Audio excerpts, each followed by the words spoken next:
So I drew out this nice little plan of what's going to happen in the Western playoffs and for the rest of the season, and it gets really crazy really fast.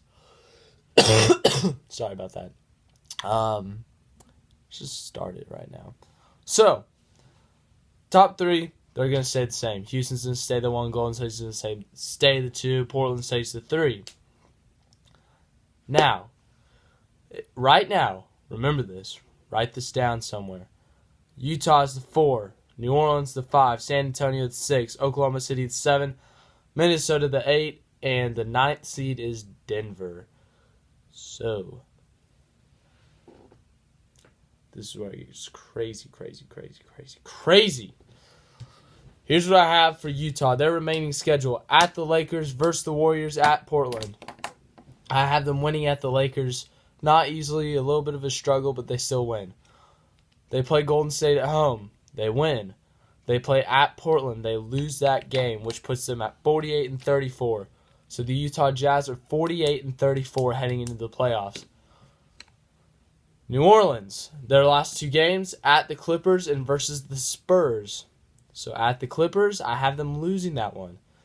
Then they play the Spurs at home, and I have them winning that game. So then they end up at 47-35. Who's next? San Antonio. They have versus Sacramento. I have them winning that game easily.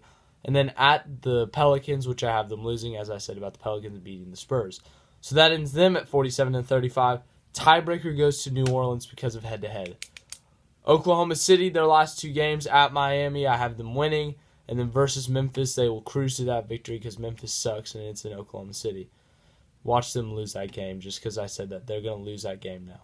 I totally just jinxed them. Minnesota. Okay, I'm going to just say this. Minnesota, they play Memphis at home. They win that easily. Denver, they play Portland at home. They win that. So going into the final game, both teams are 46-35. Winner makes the playoffs. Loser goes home. The game is in Denver. It's very difficult to win in Denver. Minnesota, this is supposed to be their rebuilding. They could have been the 3 seed, but Jimmy Butler got hurt. Sorry, Minnesota, you don't make the playoffs. Denver beats you and makes the playoffs. Not only that, but they have some crazy... Hold on, let me read this.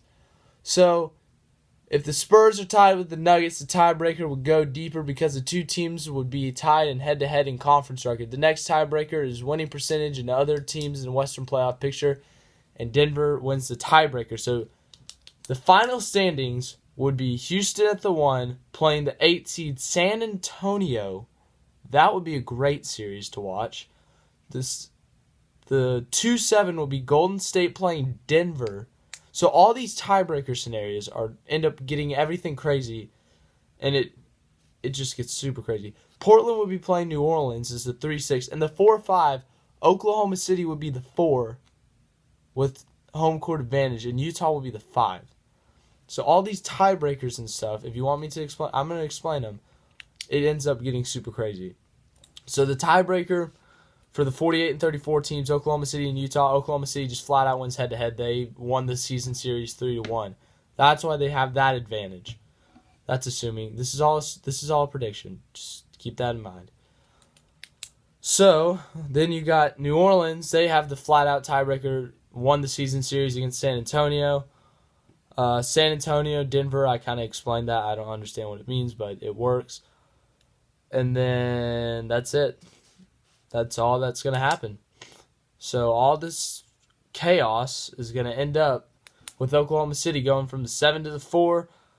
Utah just drops 1 spot. New Orleans drops a spot. San Antonio drops to the 8. Minnesota doesn't even make the playoffs, and Denver jumps up to the 7. So all this chaos and all this being right there and stuff ends up being crazy.